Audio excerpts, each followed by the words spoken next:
Hi guys, welcome. We're watching some more Star Trek the Animated Series today. Today we're watching an episode called The Time Trap. Thank you guys so much for watching, and I hope you enjoy. We have just entered the Delta Triangle, in which a high number of mysterious disappearances of starships have been recorded since Looks like the 4th of July. determining the cause of these disappearances. Is it like the Bermuda Triangle? Magnification 10 on forward scanners, Mr. Sulu. Magnification 10, sir. Ah, Klingon battle cruiser. Klingon. Open the hailing frequency. What is it doing out here? Oh, I don't think they want to talk. Firing phasers. Explanation? I can offer none at this time. However, the Klingon ship was not destroyed by our phaser fire, nor was its disappearance the type that would have been affected if it were using its cloaking device. But I would venture the theory it has something to do with the many ship disappearances in this area. Scanning 360 degrees, sir. Oh, Mousetrapped. Tactically well planned. We'll be recorded as just another mysterious starship disappearance. so are we assuming the Klingons are responsible for these disappearances? I want you to turn the Enterprise and head for the exact coordinates where the Klingon ship disappeared. I am Commander Curie of the Klingon Imperial Fleet. We have witnessed the destruction of our sister ship. Isn't that the same Klingon that we dropped the tribbles off? Like, the same drawing, same face? Surely you don't expect me to believe she just vanished. But we are in the Delta Triangle. I do not accept this. Now, Mr. Sulu. The Time Trap, it's called. Accelerate to maximum and prepare to open fire. Aren't we going to defend ourselves? Your deflector shields are doing that for us, Mr. Scott. That's what they're for. The instruments, they've gone haywire. Subspace radio channels are dead, sir. There we go. Where are we going? When are we going? Dizzy. Sulu, are we still on the same coordinates? I can't tell, sir. Oh, that's not good. Captain, on the view screen. It's like a vast Sargasso Ooh. sea. A spaceship graveyard.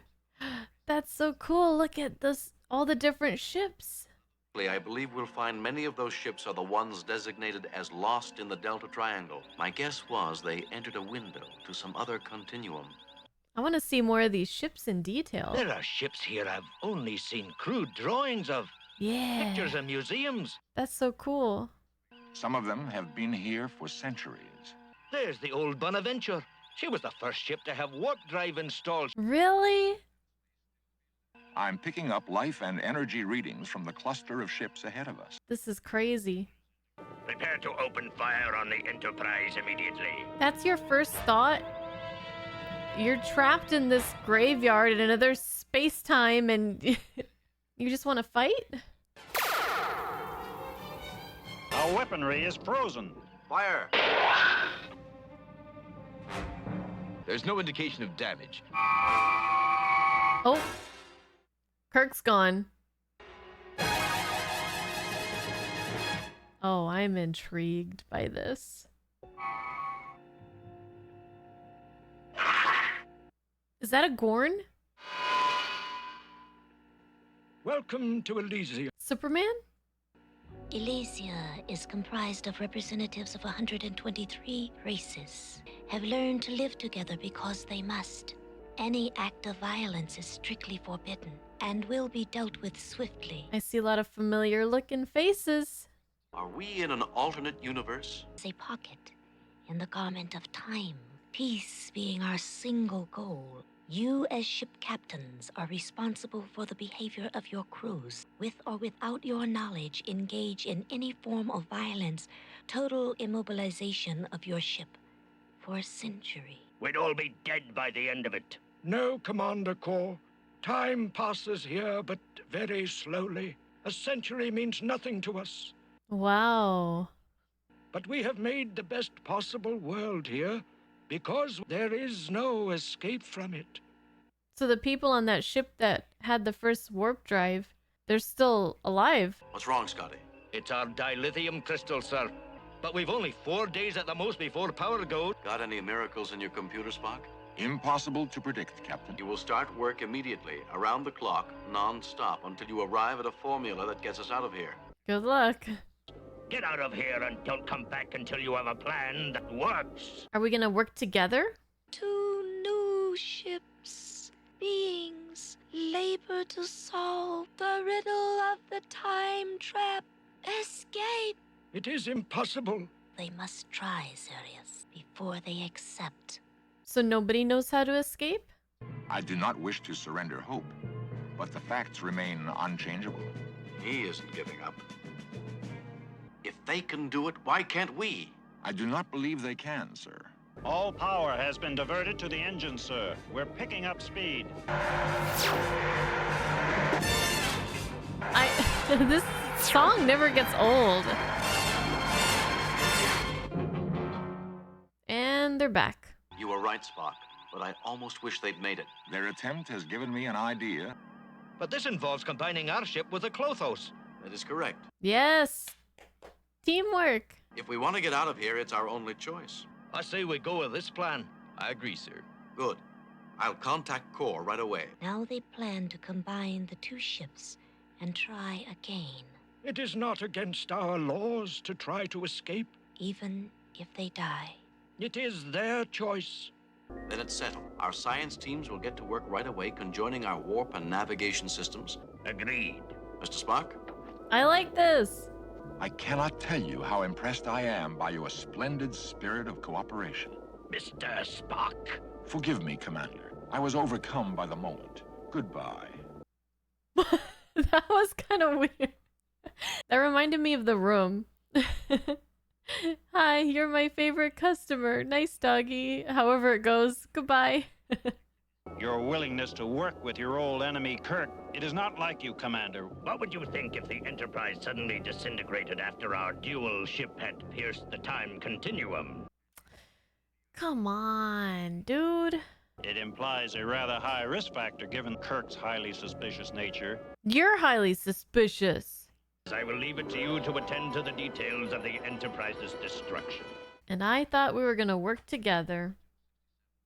Bella and I are the relief guard for the dilithium vault. We arrived a few minutes late and found them poking around. We were lost. Lost my foot. I'm sure there's been a mistake.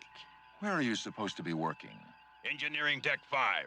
Allow me to escort this young man to his work area. What's going on with Spock right now? What's with all the chumminess? Jim, I'm worried about Spock. He's just not acting normal. I've never known Spock to act like a pal under any circumstances. I noticed that too, Bones. Is he doing it on purpose? I'll talk to him, Bones. It's all I can do. Your recent behavior, is something wrong? I believe there is, Captain. They were too agreeable, too willing to cooperate. They want to get out of here as much as we do. Had I not touched them, I would have agreed with you, Captain. But even though contact was necessarily limited, I picked up some indication they are planning to sabotage the Enterprise. Ah. Smart. So he could do like a mini mind meld with them. Security, this is Captain Kirk. Watch every Klingon who sets foot aboard this ship. You have the device, Kaz. The capsule will be triggered the exact moment our dual ship reaches Warp 8. The Enterprise will disintegrate. Excellent. Tonight, they entertain us. But the gift they will receive in return will be their destruction. I'm trying to remember who Core is, because that name sounds so familiar, but You have seen the dance of Orion women before. Many times. I don't remember which one he is. It's driving me nuts. You could go. Once each of us dreamed of breaking free, then we came to understand it could not be done. We believe it can be done. Get away from her, human. This is my woman. What? Ship captains will come to the council chamber now to face charges. Oh no, now we broke this guy's rules. So that tiny little pill can disintegrate a whole starship? I propose we freeze the Klothos and its crew for a star century. If you hibernate the Klothos, you will not only be punishing them, but us. I urge you to permit our dual ship to depart tomorrow as scheduled. You will fail. We must try, Xurius. You would take these renegades with you? We need them. Very well. Good luck to you, Captain Kirk. You will be needing it. Ready, sir. 3, 2, 1, accelerate. The Klingons have hidden an explosive. Enterprise! Warp 7, Captain. The Klingons have placed an explosive in your computer room. It will go off when you reach Warp 8. Spock, Scotty. Approaching Warp 8, sir. The barrier. What are they gonna do? Throw it out the window? Can they deactivate it? Oh, we're throwing it out the window.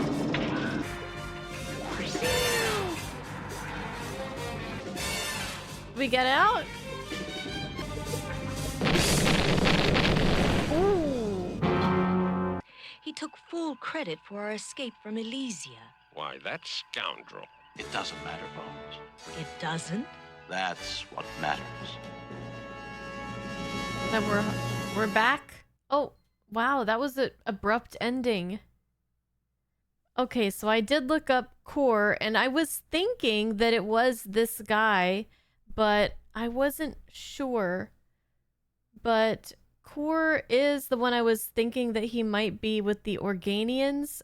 The episode was called...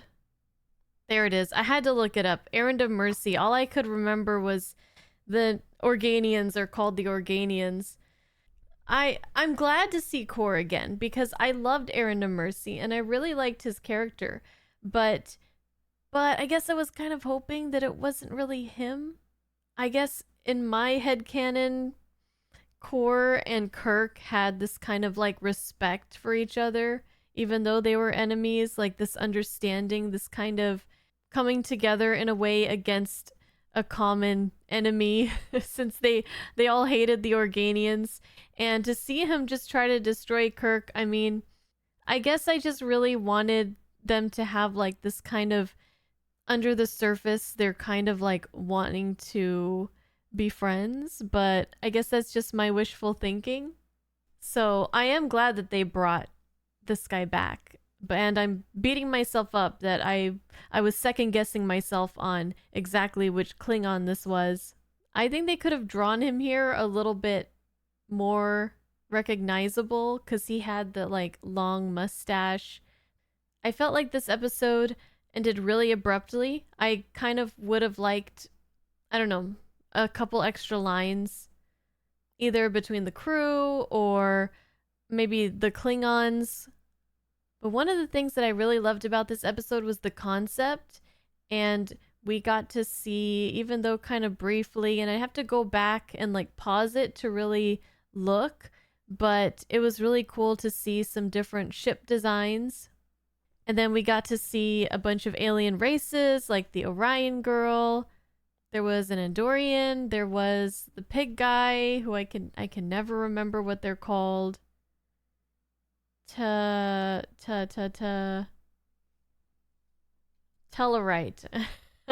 I have to always just look up pig guy Star Trek and then I'll find what they're called. There was also a Gorn, it looked like. And then one of the races that we were introduced to in the Infinite Vulcan, I think it was. Yeah, here it is, Phylosians. I'm doing a lot of Googling right now. But yeah, the fact that Core would do that to Kirk even after they helped like work together to get out of that kind of makes me a little bit mad. I don't think it's bad writing. It doesn't make me dislike the episode, but just I wish that, you know, I know that Klingons and the Federation get along eventually, and I am just waiting for that time because I don't like it when they fight. Well, anyways, I liked this episode a lot. This was actually really excellent. Yeah, the ending maybe could have wrapped things up a little bit better. It feels like the episode cut off right before like the final couple lines of dialogue. I really, really loved everything that there was to see visually. So many different things, different ships, different races. We got to see the Klingons, the Klingon ships. I love how they draw the Klingon ships in this show. And Spock acting all chummy with those Klingons and being able to briefly brush against their minds so that he could at least tell that they had bad intentions. Vulcans are powerful, man. That's why a giant infinite Vulcan is a scary thought, but at least it's Spock. I guess if there was a giant infinite version of any race, Vulcans would be one of the safer ones for it to be. I wonder if there are any Vulcans who like go rogue. I mean, what is the difference between a Vulcan and a Romulan? It goes back a ways, right? So like a Vulcan today couldn't just be like, I'm gonna go be a Romulan because I don't like the way that you guys do things. Anyways, I'm these are the things I keep myself awake at night thinking about. I don't mean to get super off topic, but Vulcans and Romulans, are they're physically different from each other because they kind of branched off in a different evolution, or is it just the culture that's different? Anyways, I'm gonna let you guys go. Thank you guys for watching. Let me know what you thought about this episode. I think this one is one of my, like, towards the top so far of the animated series, but it's getting to be hard to kind of say because there's so many episodes that I've watched now, so not exactly sure where it would fall, but I really like this one. Hope you guys like it too, but if not, that's fine. Let me know, and I'll see you guys around in the next one. Bye bye.